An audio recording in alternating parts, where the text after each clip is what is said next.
کیا آپ نے کبھی غور کیا کہ مشرق وسطی میں جاری موجودہ ایران اسرائیل جنگ، لبنان کی سرحدوں پر بڑھتی کشیدگی اور شام عراق میں ہونے والے حملے محض سیاسی اقتدار کی جنگ ہے، یا اس کے پیچھے وہ قدیم مذہبی جنون چھپا ہے جو ہزاروں سال پرانی ایک عمارت یعنی ہیکل سلیمانی کی دوبارہ تعمیر سے جڑا ہے؟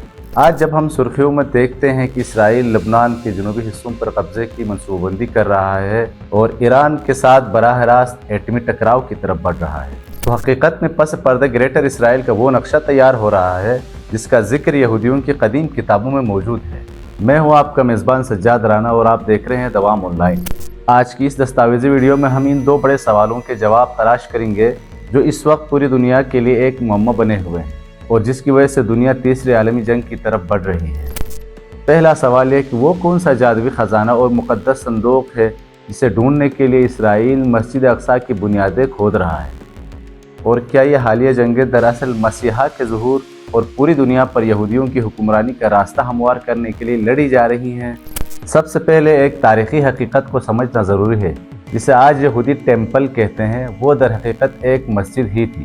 روئے زمین پر صرف ایک ہی بیت اللہ ہے جو حضرت ابراہیم نے مکے میں تعمیر کی تھی، اس کے علاوہ کوئی دوسرا قبلہ نہیں ہے۔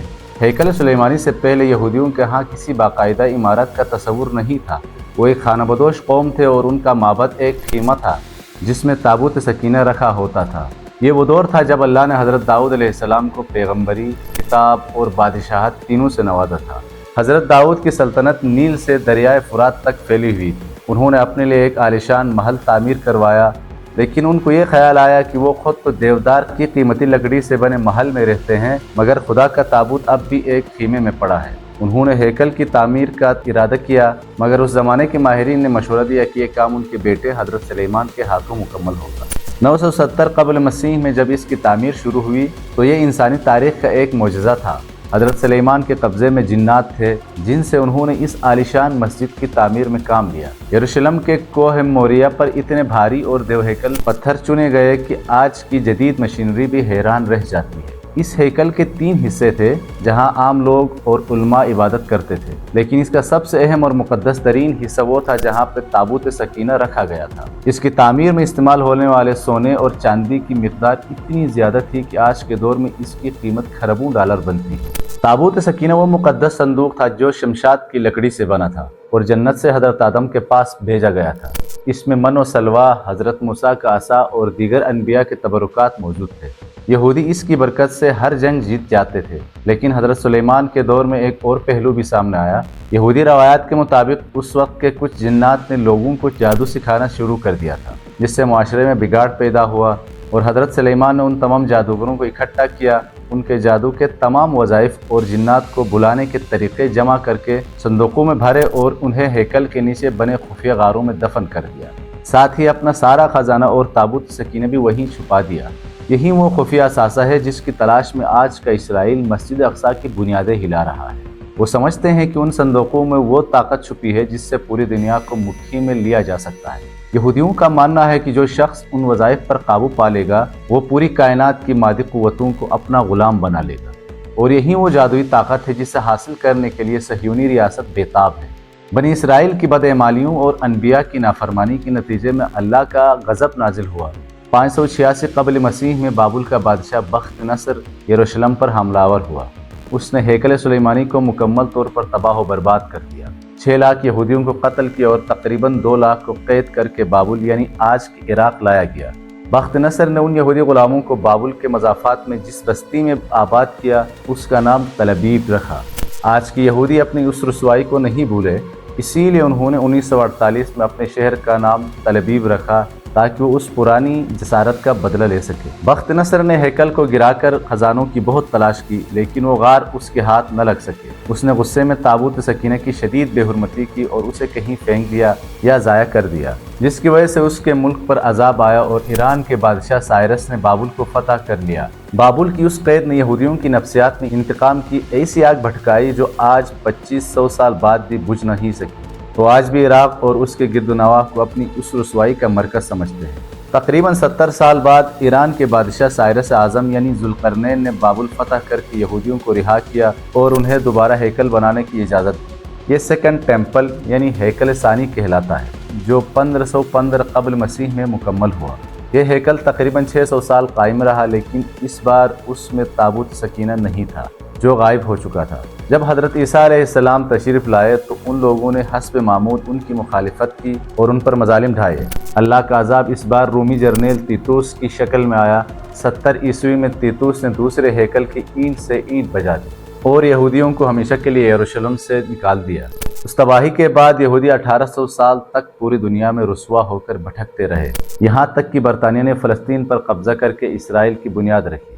تیتوس نے ہیکل کو گرا کر وہ غار ڈھونڈنے کی کوشش کی، لیکن اسے بھی مایوسی ہوئی۔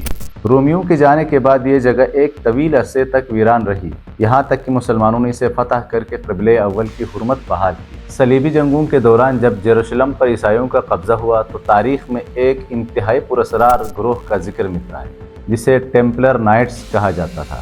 یہ وہی نائٹس تھے جنہوں نے مسجد اقصیٰ کے نیچے خاموشی سے کھدائی کا کام شروع کیا۔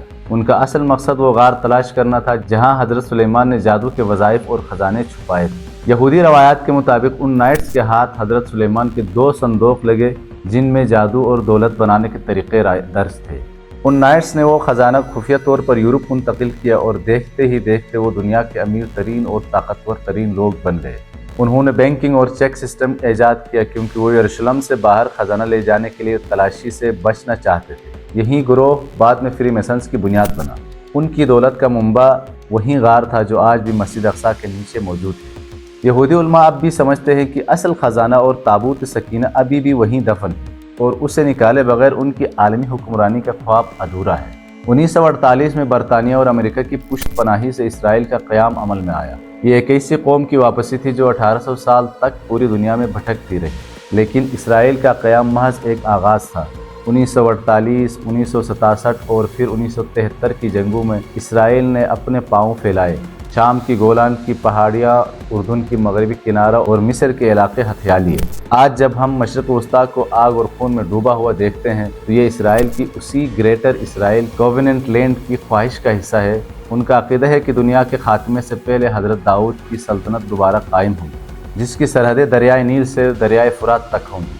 اس منصوبے میں مصر، لبنان، شام، عراق، سعودی عرب اور خلیجی ریاستیں شامل ہیں۔ اس وقت اسرائیل لبنان کے جنوبی حصوں کو نشانہ بنا کر اسی نقشے کو مکمل کرنے کی کوشش کر رہا ہے اور ایران اس کی راہ میں سب سے بڑی رکاوٹ بنا ہوا ہے۔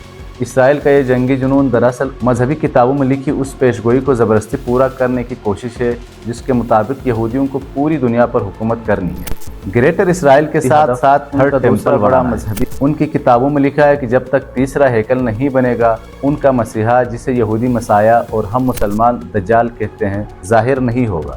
اس تعمیر کے لیے مسجد اقصیٰ یعنی قبۃ الصخرہ کو گرانا ان کی اولین ترجیح ہے۔ یہی وجہ ہے کہ وہ آثار قدیمہ کی تلاش کے بہانے مسجد کے نیچے سرنگیں کھود رہے ہیں تاکہ اس کی بنیادیں کمزور ہو جائیں اور وہ قدرتی زلزلے یا مصنوعی دھچکے سے گر جائے۔ وہ مسجد کے نیچے سے وہ جادو کے صندوق اور تابوت سکینہ نکال کر اسے ہیکل کے وسط میں رکھنا چاہتے ہیں۔ ایک اور حیران کن حقیقت یہ ہے کہ حضرت داؤد کا تخت لندن کے ویسٹ منسٹر ایبے میں پڑا ہے، جسے برطانیہ نے وعدہ کر رکھا ہے کہ گریٹر اسرائیل بننے پر انہیں واپس کر دیا جائے گا تاکہ وہ اپنے دجالی مسیحا کو اس پر بٹھا سکے۔ یہ پورا عالمی منظرنامہ اسی ایک مقام کے گرد گھوم رہا ہے۔ اگر یہ ہیکل بن گیا تو یہودیوں کے بقول ان کی 1000 سالہ عالمی بادشاہت کا آغاز ہو جائے گا جس میں تمام اقوام ان کے ماتحت ہوں۔ موجودہ ایران اسرائیل جنگ اسی مشن کا ایک حصہ ہے۔ قدامت پسند یہودی گروہ اب اعلانیہ طور پر مسجد اقصیٰ کو گرانے کی بات کرتے ہیں۔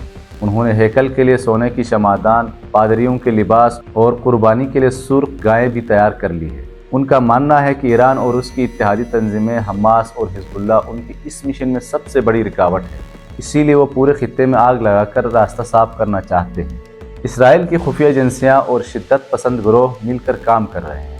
وہ صرف ایک موقع کے انتظار میں ہے کہ کب عالمی برادری کی توجہ ہٹے اور وہ اپنا آخری وار کرے۔ مسلمان ممالک کی بے حسی نے انہیں اتنا نڈر کر دیا ہے کہ اب وہ اس مذہبی جنگ کو فیصلہ کن موڑ پر لے آئے ہیں۔